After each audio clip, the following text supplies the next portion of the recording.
Hello and welcome to After Hours, a TV and film podcast brought to you by OTGBasketball.com.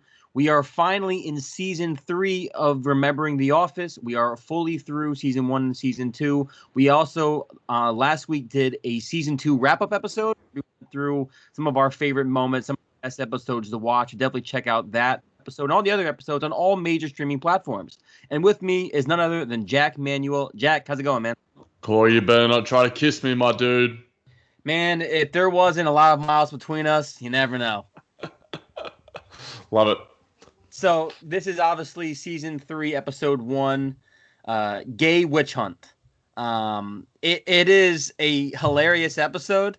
I don't think this episode could be made nowadays, or maybe it could, because it's a humor. It's still like a lot of humor, but there are definitely some questionable moments in this episode, of course. But man, it starts off right away with just a little bit of a heat check. Well, actually, not a heat check, but a callback, right? I don't even know where to start this episode. Should we start with Jim and Pam, or do we start with the funny stuff? Let's go with Jim and Pam. I think that their moment to start it's oh man, I got no words for it, Kory. We're on a podcast and that's where we speak and that provides the content, the audio, but I don't have words for this moment. It's just I can't, man. It is the definition of heartbreak. Obviously they kiss and when they finish the kiss, Jim's like, you have no idea how long I've wanted to do that. And, Pam's like, me too. But then she goes, I think we're just drunk. And he's like, no, I'm not drunk. Are you drunk? And she's like, no. And then when he tries to kiss her again, she's of course going to go through with the wedding with Roy. And I don't know about you, but I've been in like a similar situation like this when I was back in like high school, where like I was definitely pursuing a girl who was in a relationship, and we actually she like got a boyfriend, and I found out that day, and I made like a drastic effort to like try and like date her afterwards, and like we actually shared a kiss, and she was like, it's too late, and I was just like, wow, you're really gonna date that guy, so like I kind of can feel the vibes in this episode or from this scene, and then of course it leads to Jim leaving. Yeah, the subtle nod from Pam. She can't even bring herself to say it. And I mean, we obviously see what happens a few weeks later to Pam and Roy's relationship, and where it sort of stands at the start of this episode. Yeah, we might as well just touch on all the office romance stuff now. Yep. And of course, like you said, Pam called off the wedding. She got cold feet. Living on her own now, focusing on herself, and then we find out Roy, he had a little bit of a rough spell, got a little bit out of control, gets a DUI, looks completely shot in his DUI photo, and then he sounds like every guy I know, including myself probably, when a relationship has ended, where they're like, oh shit, like I did not take this as serious as I should have, and I need to try and win them back. And of course, as we know, doesn't necessarily work out so well for Roy in the end. Yeah. But yeah. That actually leads me to my first bit of trivia, Kory. The mugshot of Roy is actually a doctored photo of actor David Denman to make him look like he had fallen apart. In reality, Denman got in excellent shape during the summer in order to shoot a movie, and you can tell, like during the episode, it's like, damn, Roy's looking cut. Yeah. The first scene, he comes in with the leftovers, and they have 5 weeks worth of leftovers, and he definitely looked like he was a little bit slimmed down. And also that was like such an awkward. If you've ever run into an ex and you're like cordial with them, that exchange they had is like the typical awkward exchange. How are you? Good. All right. And it's just how that goes. And then of course, you see Phyllis is getting married to Bob Vance. We find that out in this episode as well. And everyone's excited for that, obviously. And you can tell that both Pam and Jim, despite being in different locations, are clearly missing each other, right? Pam looks at Ryan a lot during the episode. When they're in the conference room, Pam looks at Ryan like she's she's laughing. And he's like, what? Obviously not understanding it. And then, Jim vice versa, looking at the empty chair, wishing Pam was next to him. So, and that's, I think, all the office romance stuff, aside from like the main storyline of this episode. Yeah, it's the main storyline with Michael and Oscar is iconic, and there's a lot of trivia I have relating to that. But the first line for Ryan of the season is a really good one.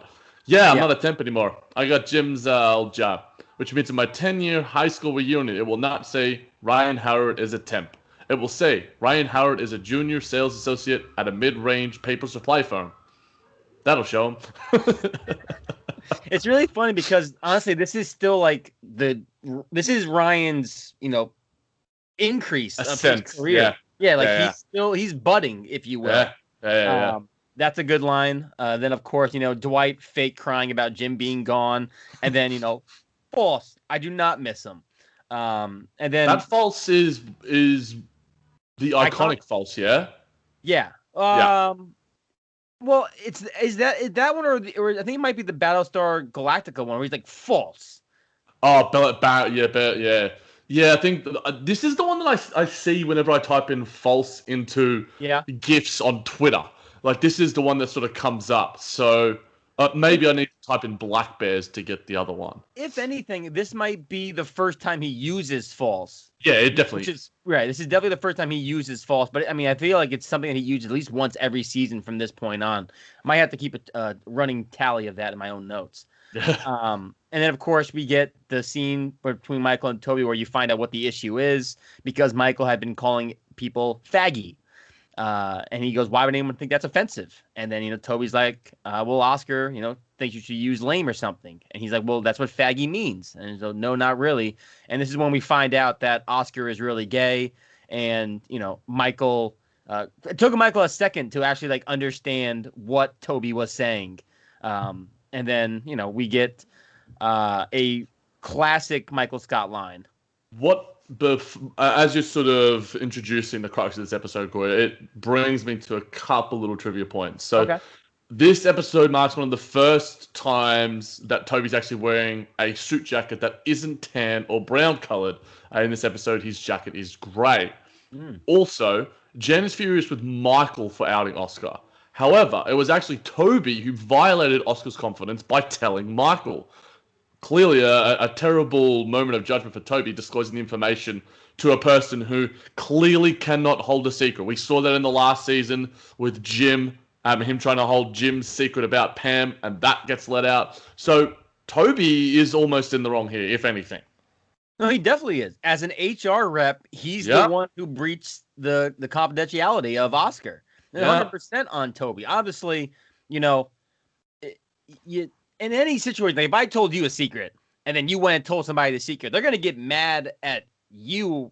Well, the person who you're telling the secret about might get mad at you, but it's misdirected because the person at fault would be me. Yeah. And I feel like that happens, pretty frequently, and that's obviously on display in this episode. I didn't even think about that either before you gave that trivia. And then, of course, you got to do the Michael line, even though little, public service announcement, do not use the word retard. It is a word that I disdain.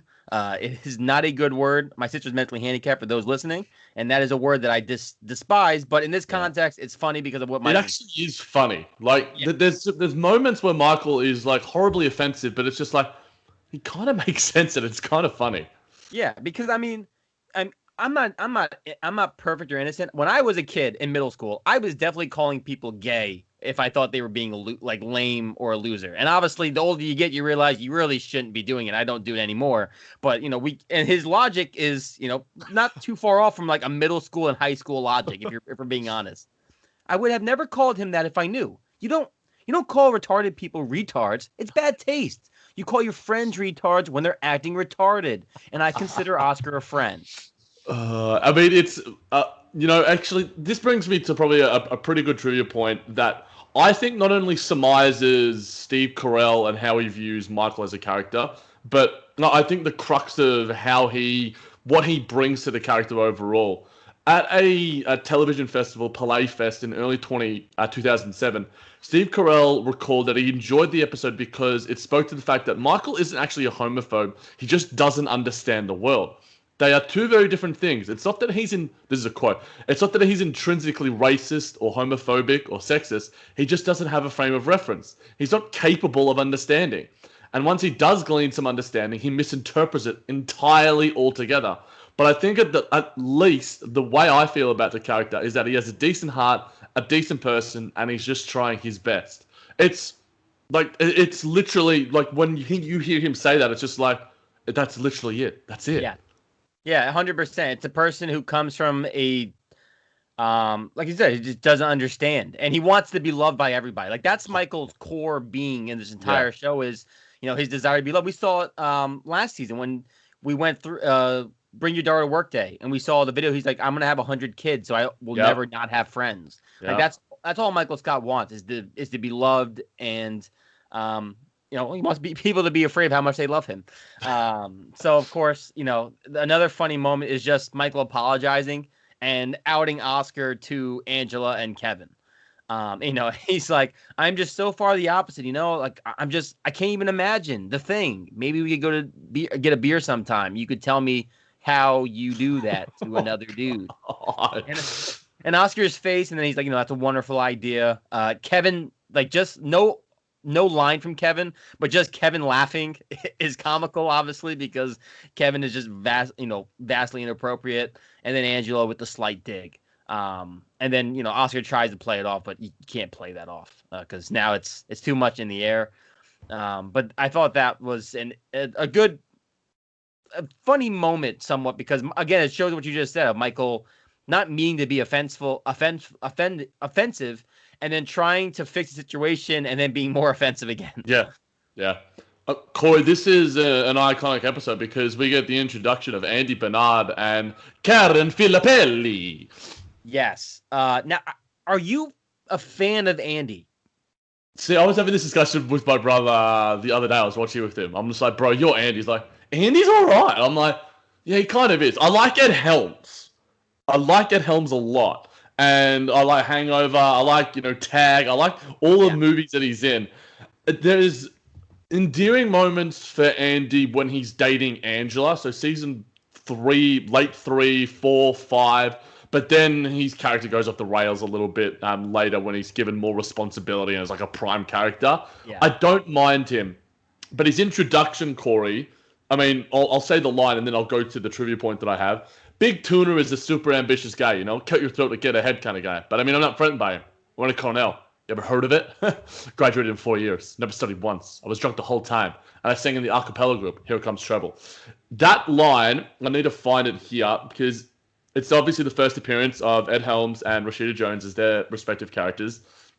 Andy, where was it? Even in Andy's first episode, we see what would become many of Andy's defining character traits.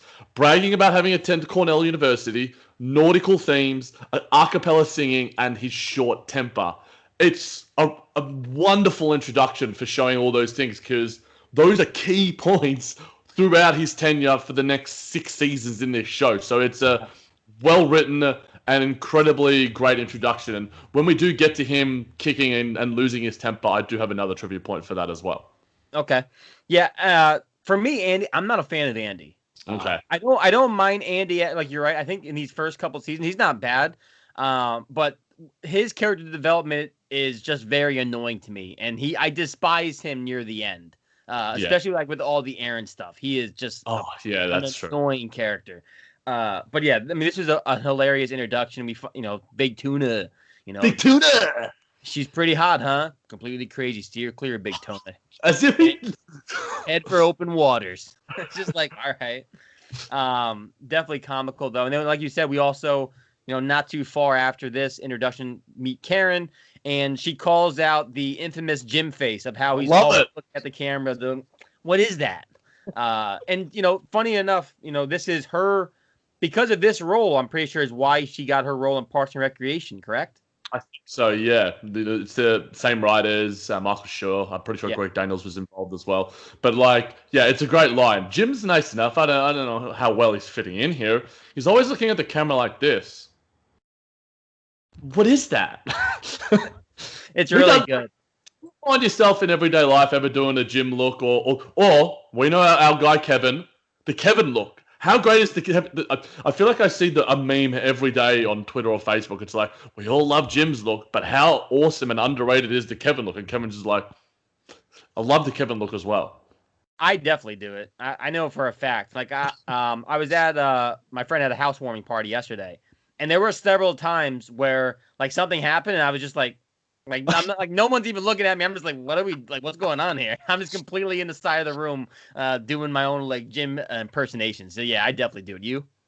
Yeah, definitely. I'm the person who always likes to pretend to look at cameras in weird, stupid ways. It annoys my brother, but yeah, why not?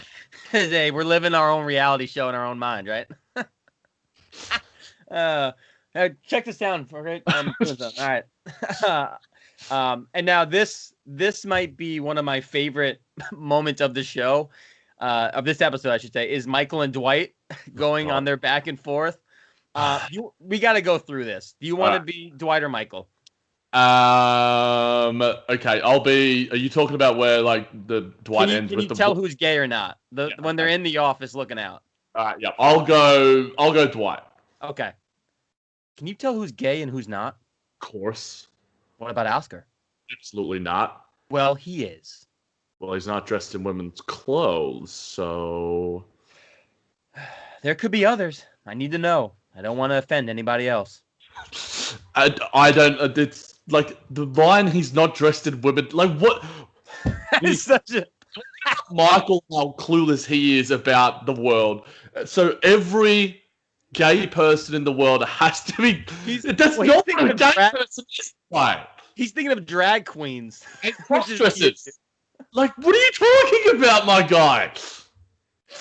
Uh, um, oh my god, it's so funny. And then of course, when they go by that, and he goes, well, you could assume everyone is, and not say anything offensive, and it's just like, come on, man. And Michael's like, I can't do that. And then of course, when he asks about Angela, should we have finished the rest of the scene? Yeah, let's go. Let's go. All right. Well, okay. There could be others. I need to know. I don't want to offend anybody else. Could assume everyone is and not say anything offensive. Yeah, I'm not sure everyone would appreciate me treating them like they were gay. Hey, what about Angela? She's hard and severe. She could be a gay woman. I really don't think so. I don't know. I can imagine her with another woman. Can't you? That's honestly, I mean, any guy who like told that about like their girlfriend, I feel like would have the same reaction as Dwight, just maybe not so creepy. He's so creepy. It is really creepy smile. But of course, I thought that's a funny moment. And like Dwight just saying, like I just said, you could assume everyone is and not say anything offensive. I feel like that's like so perfectly well said with where we are today, and how there's just a lack of people. There's too many people like Michael saying, no, I don't want to treat them like that. Yeah. And then of course, when we find out that Jim had told Dwight that there's something called gaydar, and they want to do research. I thought it's somewhat comical. Yeah, yeah. And then Jim just like pretending to when he calls them up. That's very funny. Ooh, they're sold out. Then the next funny moment I had was Stanley's talk about the wedding being called off. And he's like, I got them a toaster. They called off the wedding and gave the toaster back to me. I tried to return the toaster to the store, and they said they no longer sold that kind of toaster. So now my house has got 2 toasters. It's an underrated Stanley moment, I reckon. I mean, for the lack of Stanley quotes you get throughout this show, and like this one you get, and this is very well fitting. And then, what's the next funny moment you think? Oh, I mean, Angela talking about Will and Grace is somewhat comical, because she's just so rude. Oh yeah, I like Kelly's line. That is so cool that you're gay. I totally underestimated you. What does that mean? What does that even mean? I totally underestimated you. You can tell that like Kelly's just one of like those sort of like girly girls that loves having like a gay guy around. It's just like it makes her feel comfortable, and she can talk to them about Sex of the City or whatever the hell it is, or the shows that Michael thinks that are gay shows, so to speak, including Queer as Fuck, even though that is not the name of the show. Hilarious how like Jan's entire reaction. That's not what it's called. But we can't skip it. It is the infamous Andy getting angry for the first time scene. Who put my calculator in Jello? Good one. But seriously, guys, who did this? Seriously, guys, who did this? I need to know. I'm going to lose my freaking mind. It is very comical. And like you said, on par with who he is as a character. And it was Ed Helms' idea for Andy to keep the trash can in anger. He was proud of that moment because it was his first improvisatory moment on the show. I liked it. It was a good kick, a classic good angry kick, and then like Jim's reaction after. Oh man, Jim is like shitting himself. Jim shits himself. First time we've seen Jim shook in this show. Oh, big time. Oh, well, like, he gets a little bit shook with, like, Roy moments. But, like, he wasn't shook with, like, playing one-on-one, in the post with Roy, throwing elbows and stuff. But he gets, like, intimidated by Andy Bernard kicking a trash can. Like, to you, who is more intimidating? Oh, Roy. Exactly. Like, come on, Jim. Like, show some guts, my guy. I just think it might just be because, like, you would think Roy, but maybe just because of how little he knows about Andy and how off the walls crazy Andy is acting. He's just like, I have no idea who this guy is now, right? Because, like, Andy's like, big tuna, stay for open waters. And now Andy's, like, losing his mind. So I feel like Jim just doesn't know, like, who Andy is as a person yet. And he's just like, wow, this guy's fucking nuts. Yeah, and I guess it sort of relates to John Krasinski's character. In reality, it's actually John Krasinski who attended an Ivy League school. He graduated from Brown University in 2001. Ooh, nice. And now, of course, that conversation that goes on in Michael's office between Jan, Michael, and Toby, there is a lot of just insensitivity by Michael and wrong knowledge. Gay pride, right? Gay pride parade. It's not like gay shame festival. Just completely not understanding the moment, saying he thinks Angela might be gay. Could Oscar and Angela be having a gay affair? Maybe. What does it know? It's like you really don't understand what gay means or what any of this means. And then, of course, Jan's like, imagine you were gay. He's like, I can't, Jan, and you should know. Like, just... Oh my God. It is just peak cringe. This is actually like a peak cringe, Michael, even though it's not cringy. It's actually comical. I mean, I find the scene comical. I find it very comical, as much as the comments are very cringeworthy. Like, the company has made it my responsibility today to put an end to 100,000 years of being weeded out by gays. 100,000 years? Where does that number come from? That's gotta be one of his best, like, most outlandish quotes, where he just drops a random stat or a random knowledge in it, and it's completely false. Yeah. And then I think it's honestly hilarious when Oscar's like, am I the first gay man you ever knew? Trick question, because you can't always tell, so how would I know? Is that the right answer? Like, he's trying to be, like, sensitive here, and it's just like, oh man! And then Dwight obviously. No, when you react, like, he answered the question just so literally, right? Yeah. You know what I'm saying? Like, it's bad. And then of course, Dwight pulls up gay porn on the computer, and everyone is watching. And how Michael, describes the gay porn. Nothing wrong with this stuff at all. This is fine. You know what? Gay porn, straight porn, it's all good. I don't particularly get into this, but you know what? I can totally see the merit. And actually, it is quite beautiful. And it leads to an iconic conference room scene. Well, absolutely iconic. Before we get to the conference room, I do find it hilarious when Oscar, runs into Angela, and like she's like watching some of your friends first, Ashley, and like he pushes her off, and how Dwight like runs after him and does like the leg kick is comical gesture. In this scene where Oscar bumps Angela, the intent was that Oscar bumped Angela only incidentally, but Angela herself, the actress, Angela Kinsley, she blows it out of proportion. And I think she does a really good job of that because it gets Dwight involved. It's just like, Oscar only like sort of kind of brushes her, and then she's like, ah! It's great. It's a funny moment. And like you said, now we're in the best portion of this episode, and we're in the conference room. And of course, Michael, well, actually how Michael tells everyone to get in the conference room first is funny. If you are gay, straight, lesbian, or overweight, just get in here right now. Did you know that gay used to mean happy? When I was growing up, it meant lame. And now it means a man who makes love to other men. Oh, dude. Like, and We're all homos, Homo sapiens.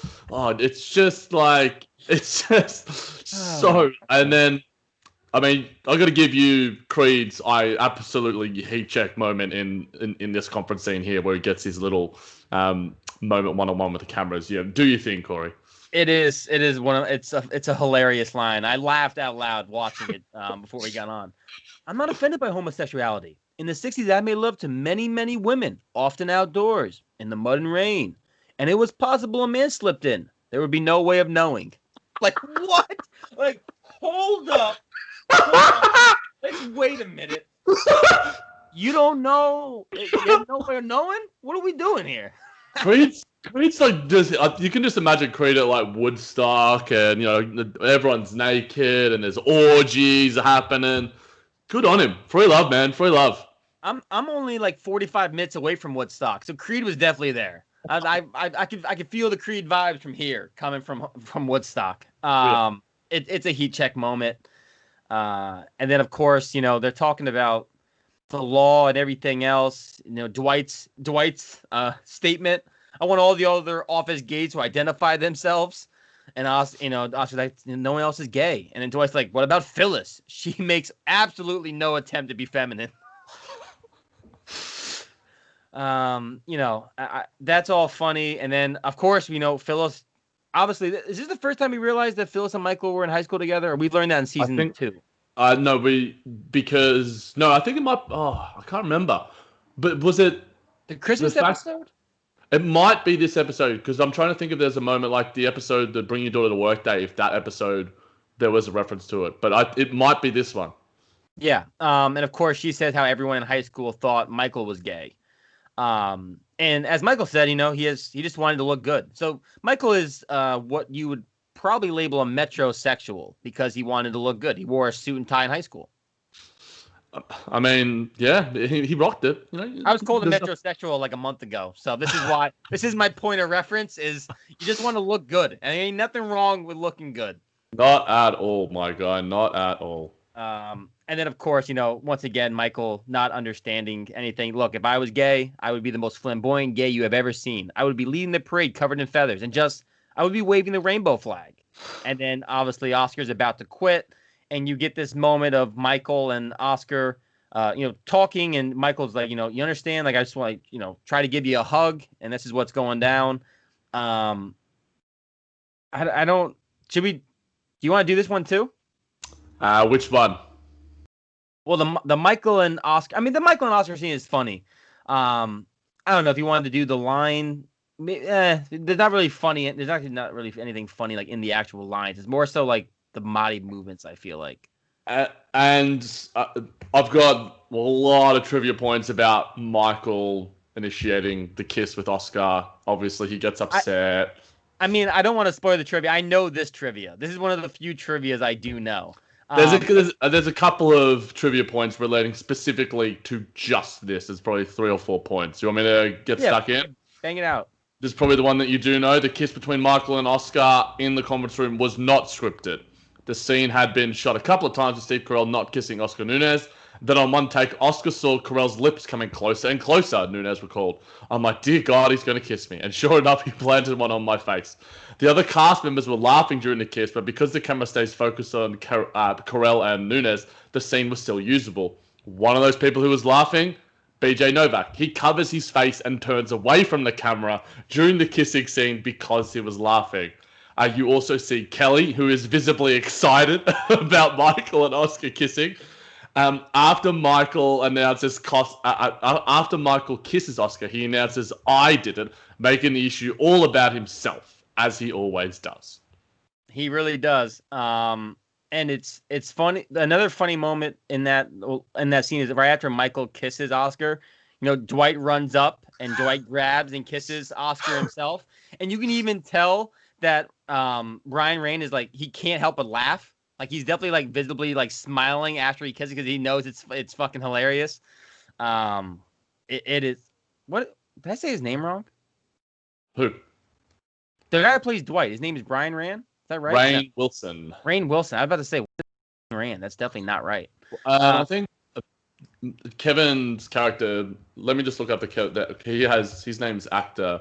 His actor's Brian. Yeah, I think I'm mixing up people's names. Yeah. But obviously that scene was funny, and also like there's like the weird buildup of like Michael's upset, right, about to leave, Yeah. and Oscar does like the like I don't want to say romantic, but he like shuts the door. He's like, no, wait, like let's, and everyone's like, what's going on?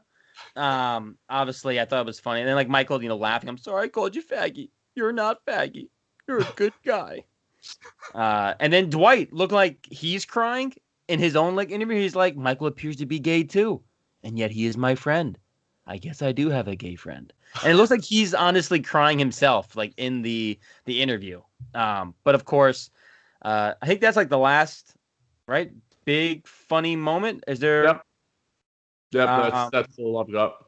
Yeah, I mean, and we find out that Oscar got a 3-month paid vacation, a company car as well, all to not sue the company. And we do at the end find out that Jim sends Dwight a gaydar, which is just a metal detector, and when you put it over your belt buckle, it goes off as gay. I think it was like homo or hetero was on the actual wand itself. And also, in the last funny moment, Michael. Oh, there's Gil, Oscar's roommate. I wonder if he knows. I actually had we know obviously Gil. We know that from season 2 when Dwight thinks he's like, I discovered them. He's like taking a sick day. It's like, no, he's gay. Like he was technically the first to find out. But it takes a whole other 15 episodes. But one of Michael's final lines, his sort of final monologue. What is love anyway? Maybe it's supposed to break all the rules, like me and Jan, or Oscar and some guy. Life is short. When two people find each other, what would stand in their way? I'm glad that today spurred social change. That's part of my job as regional manager. But you know what? Even if it didn't, at least we put this matter to bed. That's what she said. Or he said. Perfect. That is honestly, because again it comes to like full circle, because like that part is really good of Michael, like that's what she said, and he goes, well, or he said, and also like you said, during that entire line, it's good to like just note that that's when we see Pam looking at Ryan missing Jim, and we see Jim looking at an empty chair missing Pam. And all of this is going by while Michael's saying life is short. When two people find each other, what should stand in their way? Kind of, foreshadowing that, these two lovebirds got to get them back together. It relates to one of my trivia points, Kory. The writers kept looking for ways that Pam and Jim would be reminded of each other's absence. In the conference room, Pam wants to share a funny moment, but it's Ryan sitting next to her, not Jim. In Stanford, Jim has an empty seat next to him during diversity training at the end of the episode. And funnily enough, that diversity training run by the same man, Mr. Brown, who ran the diversity training for Diversity Day using the HERO acronym, as we saw in season 2 as well. Yep. On point, as always, with the trivia, Jack. Any final closing thoughts? Oh, no. Wait, we still got to do our stuff. What am I doing? I've got a couple more trivia points as well here, Kory. At Stanford, Jim has become Dwight, and Karen is the new Jim. Jim is proud of his title as the quote-unquote assistant regional manager, and in a deleted scene, Karen shows disdain for Jim by performing a little prank. So we see that sort of role reversal there. His extended vacation allowed the actor Oscar Nunez to work on the Comedy Central show Halfway Home, which he had created. What else do I have? The word gay. Kory, take a guess how many times the word gay is used in this episode. 48 times. Not bad. 35. Okay. So 35 times. And then a 21-minute episode, it's about 1.5 times per minute. Wow. This is Jim's first episode at Stanford after leaving Scranton due to being in love with Pam. Before this episode is mentioned, we know that Jam eats a ham and cheese sandwich every day. Ryan mentioned that in a previous episode. Jim states that at his first day at Stanford, he ate a tuna sandwich, resulting in Andy giving him the nickname Tuna. This is significant because it's him changing his sandwich is a metaphor for changing his new life in Stanford. Also, this episode won an Emmy for outstanding writing for a comedy series. In our ratings, that will be certainly reflected in that. And I'm sure you know this, as will many of the viewers and listeners. Notice anything different about John Krasinski's hair, Kory? It's down in his face more? Or is it first haircut change? For season 3, Jim wore a wig. Oh, because he had already gotten the nice cut. Interesting. He was so many Office fans interviewing and discovered that Krasinski was shooting a major role in a George Clooney directed film, Leatherheads, during season 3 of the show. And if you've seen it, you know that John Krasinski doesn't have his trademark hair. We see that haircut that he has for Leatherheads at the end of season 3 when he goes for the job at the head office, and we see what his haircut is. But during this entire season, and it was funny because he had a run-in with Greg Daniels as well about he can't do this. So here was it. Krasinski was thrilled to land a starring role in Leatherheads. One problem: the Office creator and showrunner Greg Daniels did not want the actor to cut his hair. The show's hairstylist Kim Ferry explained that Daniels was convinced fans would be able to tell that Krasinski was actually wearing a wig. It would have meant cutting his hair into a 1920s hairstyle, but continuity-wise and contractually-wise, actors are obligated to keep their hair how it is for a series until they get producer approval. But it would have been cutting his hair super short, which would mean getting rid of the wigs on the side and his long hair. He came to me and says, could we do a wig? He went to talk to them and said, I really want to do this project. And they were like, I think it would be obvious if you got a wig. Greg really felt like it wouldn't look like him. And he got a wig. And he lied to Greg Daniels a little bit. And it worked. It was... And you didn't even know. So it shows. Yeah, I remember first watching it. I'm like, it's a little bit different, but yeah, there's an extensive article on Collider.com about him getting the wig. So John told me later that Greg said to him, John, I'll know if it's a wig. You can't fake that kind of thing. And as he's staring at him with the wig, and then John's like, really? I don't think you would. And he takes it off right in front of him. And Greg said, you win. I give you full permission to wear the wig. And when I came in, Greg said to me, you guys have a lot of balls. For a minute, I really thought I was going to get fired. So it's a great article. And I think it's a snippet taken from a deep dive behind the scenes book about The Office. Yeah, that's great trivia. I really had no idea. I wonder how many people didn't know. That's gonna be a good poll. I'm curious to know how many people did or did not know that John Krasinski wore a wig for majority of season 3. Yeah. So now on to our awards. MVP, without question, Michael Scott, unanimous, right? Absolutely. He is iconic. Iconic. And Heat Check. Heat Check is a hard one, I feel like, for this episode. Not. I had two names. I had Oscar and Andy because purely based off this is like I sort of said in terms of the traits and the introduction of Andy, but Oscar rarely gets his shine.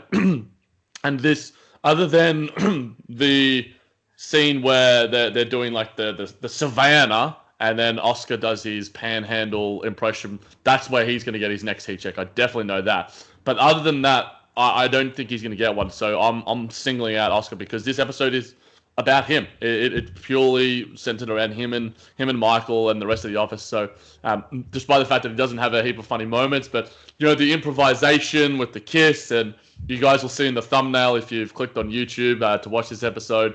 It's just I've got to give it to Oscar. As funny as like Creed and Ryan and Kevin's little cheeky giggle, I'm singling out Oscar for this one.